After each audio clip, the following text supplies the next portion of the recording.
നിങ്ങൾ പിടിച്ചെടുത്തത് ഞങ്ങളുടെ ഭൂമിയാണ്, പക്ഷേ നിങ്ങളത് കയ്യിൽ വെച്ചോളൂ. ബാക്കിയുള്ള ഭാഗത്ത് സ്വസ്ഥതയോടെയും സമാധാനത്തോടെയും ജീവിക്കാൻ ഞങ്ങളെ അനുവദിക്കണമെന്ന് കരാർ എഴുതി ഒപ്പിട്ടപ്പോ ആ മനുഷ്യന്റെ വലിയ മനസ്സിന് ലോകം കൊടുത്ത സമ്മാനമാണ് സമാധാനത്തിന്റെ നൊബേൽ അവാർഡ്. സമാധാനത്തിനുള്ള നോബൽ സമ്മാനം നേടിയ ആളാണ് യാസർ അറാഫത്ത്. അതിന് കാരണമായത് ഓസ്ലോ കരാറാണ്.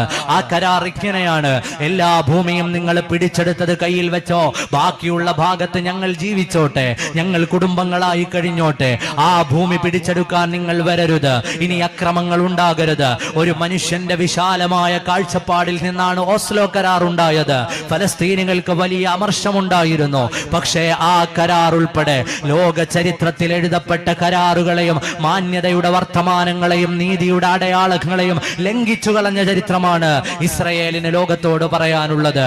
ലോക മനസാക്ഷിയുടെ മുന്നിലും ലോകത്തിന്റെ മുമ്പിലും എഴുതപ്പെട്ട കരാറുകളെ ഇത്രയേറെ ലംഘിച്ചു കളഞ്ഞ ഒരു രാജ്യത്തെ എങ്ങനെയാണ് നമ്മുടെ ഹൃദയത്തോട് ചേർത്ത് വെക്കാൻ കഴിയുക? മനുഷ്യത്വമുള്ളവർക്കത് സാധ്യമല്ല.